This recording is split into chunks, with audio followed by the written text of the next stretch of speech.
she's, most importantly, she's the incredible mother to our 4 children. This time, 4 years ago, we had 3 kids. Now we've got 4.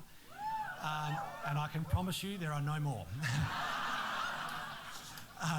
But to Sophie, Jack, Eliza and little George, who's in his cot as we speak, I love you so much, guys. I'm so proud of all of you, so thank you so much.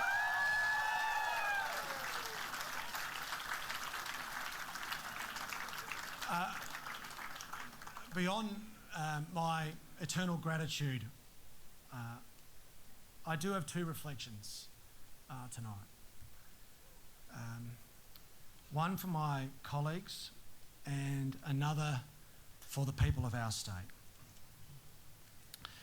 To my colleagues, although this is a historic result, although it is the best result our party has ever achieved, it's very important that no one confuses tonight's result as adulation.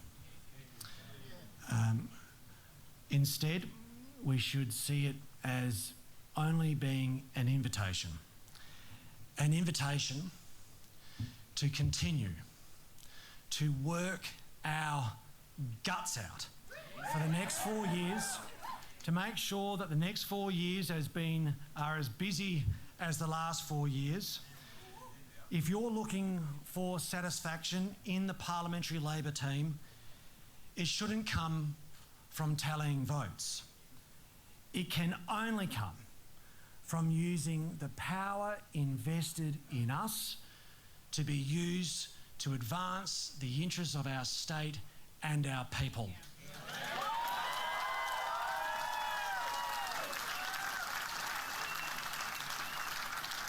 And when I say the people of our state, I mean each and every one of them, regardless of who they voted for at this election.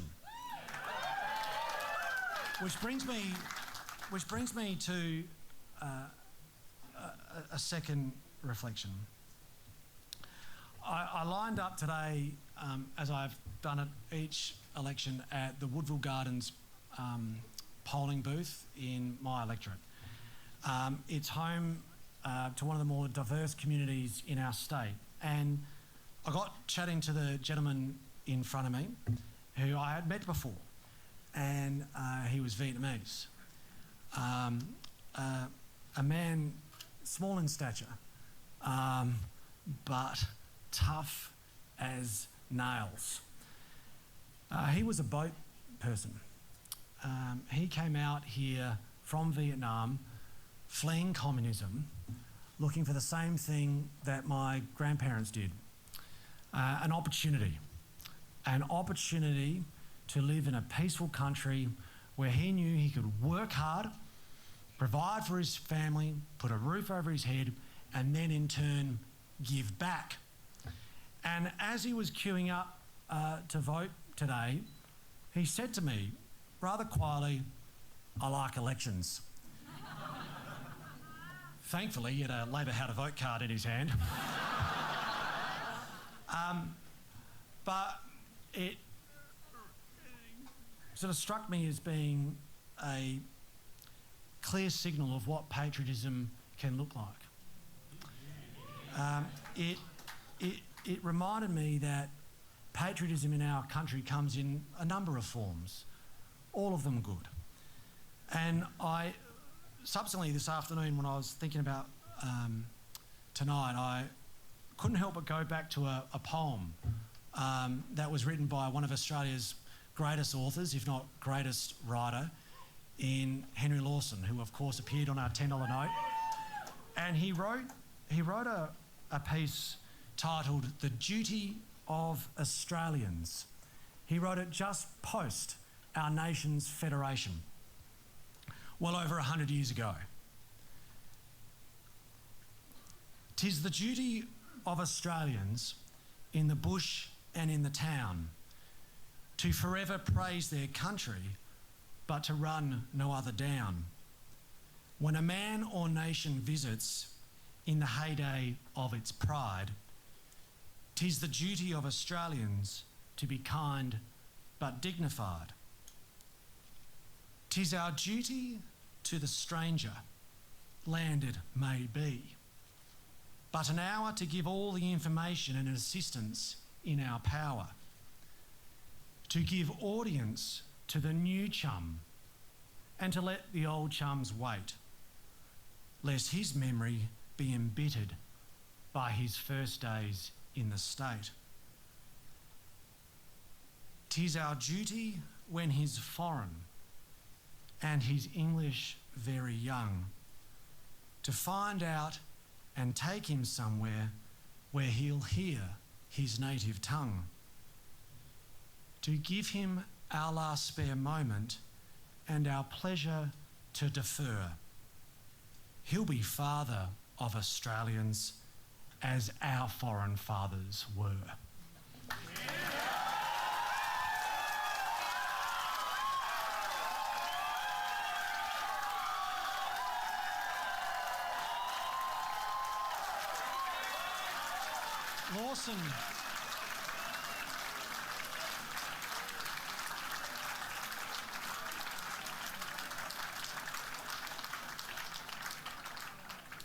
Lawson was onto something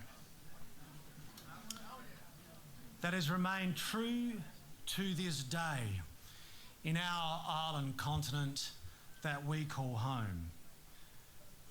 And it's why Australians should be patriotic and can be proud of what our nation stands for, because it is distinct. Australians' version of patriotism is a little different to our Northern Hemisphere friends. We are famous for being just a little bit more laid back. That is to say, less brash and boastful and more dogged and determined. We can and we should wave our flag with pride, knowing that Aussie patriotism sometimes means sitting with a stranger and having a cuppa or a frothy and arguing about the footy, not our faith.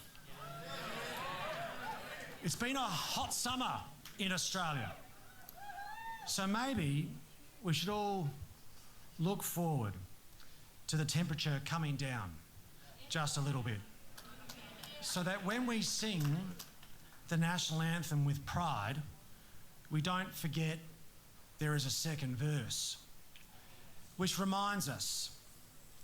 It reminds us that when we all combine, we can achieve anything.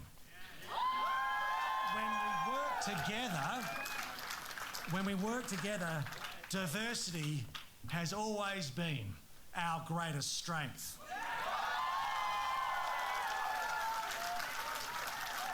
And for South Australians, that matters, because right now in our state, it's all hands on deck. We've never had more opportunity in this state than what we have before us right now.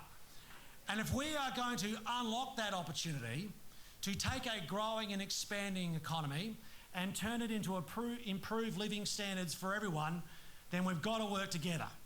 If we're going to overcome the challenges that will be before us in order to seek and share that opportunity, we've got to work together. There is no way that this state comes to its full potential unless we work together.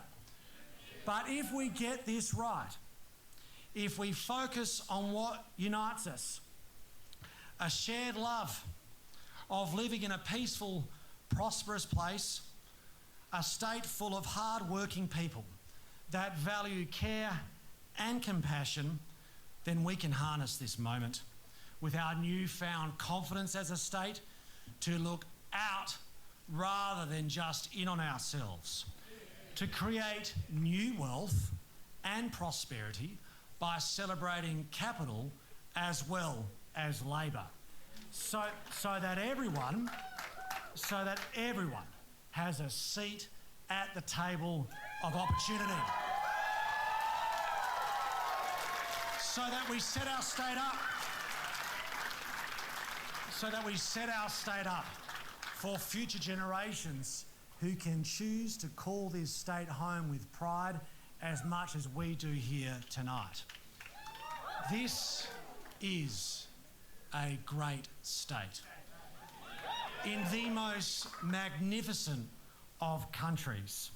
So let's be proud and patriotic in the Australian way and work and walk together to ensure that when we look back on this moment, we can honestly say, we did our bit, we made a difference, and we made sure that the journey of South Australia's march and momentum continued so that everyone benefited, regardless of where they live, regardless of where they come from, regardless of the circumstances they've endured, regardless of their background, just as long as they call South Australia home. Thank you very much. Let's continue the work.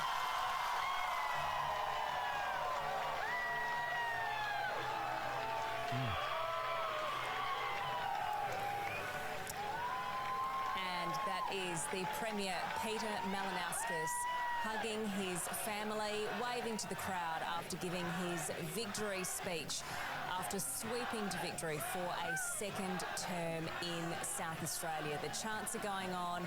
He's hugging new members of Parliament. This is a very big night, a historic night for the Labor Party. And watching on right here at the ABC's Election Centre has been Treasurer Tom Koutson-Tonis.